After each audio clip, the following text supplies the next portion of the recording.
Hey everyone, I'm Jack Fossett, and today we are going to do an overdrive pedal shootout with 4 different drives into a Vox AC15 to see which one sounds best for this amplifier. We're going to dive in now with a Telecaster on the normal channel, try out each pedal on different settings, except for one. We're going to use a Rangemaster treble booster, and for that I'm just going to use one setting. We're going to start with a Telecaster to the normal channel, talk about these pedals a little bit, and then also play a Gibson SG into the top boost channel. So let's get started. Please remember to like, share, and subscribe. Follow the links below where you can listen to some music, and I hope you enjoy.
So first off, we have the Tube Screamer, the Ibanez TS9. Now, this works really well. I actually like this pedal a lot with the AC15. Many people might be shy of a Tube Screamer with a Vox, the reason being that Tube Screamers are known for their mid-hump, and Voxes are known to be really mid-rangey amplifiers. However, this is where it's important to note, we're talking about the modern production Vox AC15C1. And this is a very, very bright and glassy amplifier, and it doesn't have quite the warmth that a lot of vintage Vox amps have. It's a different responsiveness, and if you've played a vintage Vox amp, they have more sag and more warmth to them. This one has that glassy edginess to it. It has the Vox character, but it kind of delivers it in a different way. And I find that the Tube Screamer actually works really well in bringing back some of that mid-rangey warmth. Particularly liked it with the drive rolled back a bit. I did think that with the drive rolled up, it got slightly grainy, but with the drive rolled back, it just hit a really nice sweet spot that I thought worked really well for this amplifier. Now, this is an unmodded Ibanez TS9. Also, the Vox is unmodded. It's just a standard production model AC15C1 that you'd get at any store or off any website.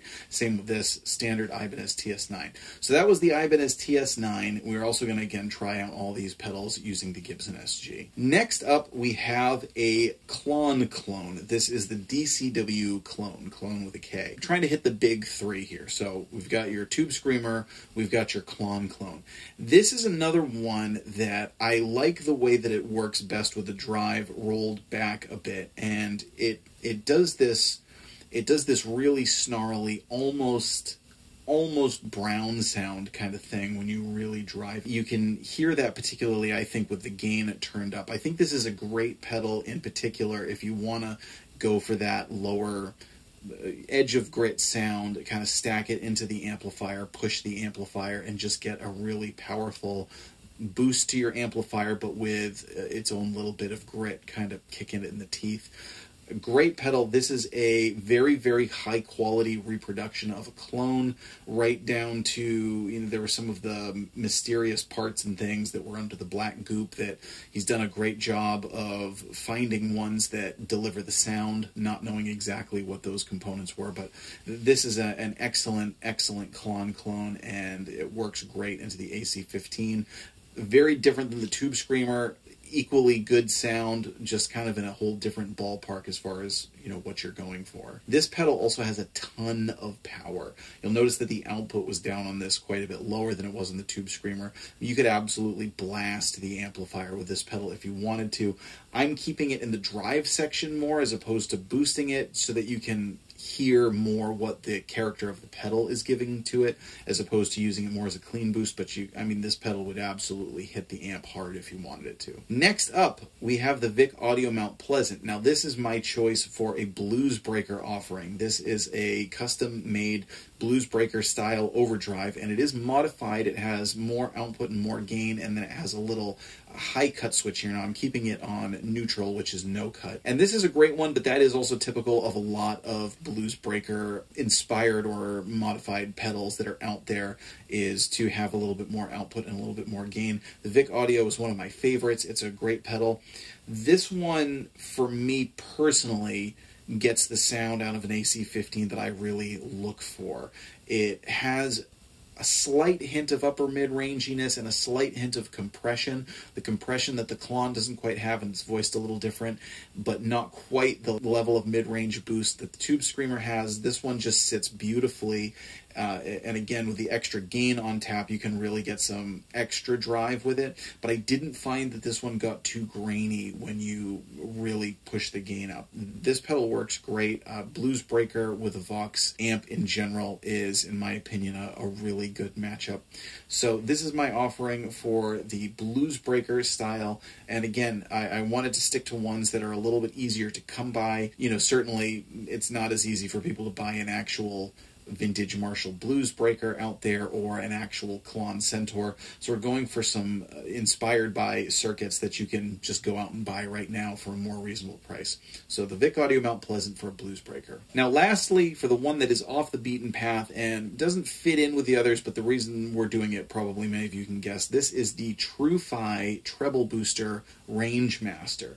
This is a super high quality treble booster Range Master. Now this is inherently a boost as opposed to an overdrive, but many of you who know the Range Master know that it just does beautiful things to an amplifier circuit, really gives it a rich drive sound, and the treble booster into a Vox amp was one of the classic sounds, you know, used, of course, probably most famously by Brian May, but also others, including Rory Gallagher and others, and this works really well. Now, there's a reason that I only did this with one setting, as opposed to the others where I did it with less drive and more drive. That's because I wanted to show you this one. This one kind of does a thing, and it does its thing, and it does it really well.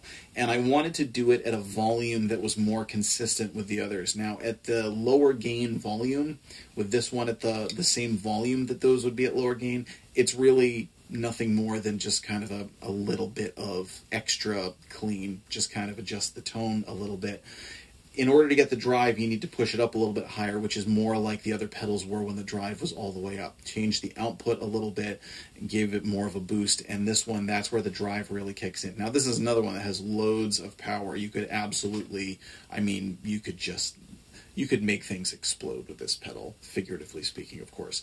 But I wanted to show it at a practical gigging sort of level where you'd actually kick it on, get a solo boost where it does its thing, where the drive and the character of the pedal is really showing, but it's not, you know, it's not crazy over the top like it would be over here, but it's not doing not as much as it would back here. So that's the reason. This is a different... So that's the reason that I did the one setting on this one. It's a different kind of thing, but it is the classic pairing, the Range Master style circuit into a Vox amp. And the Tru-Fi is just it's a great pedal. It's a great, they're a local company. They actually are not that far away from me. Love the enclosures, these kind of custom enclosures that they do. Super high quality, great tone. So that's my choice for the off the beaten path one, and these are available. I've put links down below to all of these pedals if you're interested in picking them up. Some of them are affiliate links. If you buy through those links, I get a bit of a consideration, which helps the channel, so please consider that. Others are links to the company website. So please let us know, which of these do you prefer the most? Is there one that really stands out to you as like, that's the sound that I want to get out of a Vox amplifier? And keep in mind, you're about to hear the Gibson SG into the Top Boost channel, and that choice could change depending on what you're going for. There are some that I thought worked a little bit better with the Telecaster in the normal channel. There's some that I thought worked a little better with the SG into the Top Boost channel. And of course, there's any range of things that you could do from there. Now, the Vox amp is dialed in a bit where there is a tiny bit of the amp's grit. It's not crazy overdriven, but it's also not just totally clean. Again, kind of going for what I think a lot of players might use this gigging wise to set up. Of course, we're all different, but I know a lot of people who get these Vox AC15 amps love to use that kind of edge of breakup tone when they're playing live, and then give it a little bit of a push for some solo tones using pedals. So that's what we're doing today. Again, let us know which one is your favorite in the comments down below. I'm Jack Fossett. Please remember to like, share, and subscribe, and I hope you enjoy the rest of the video.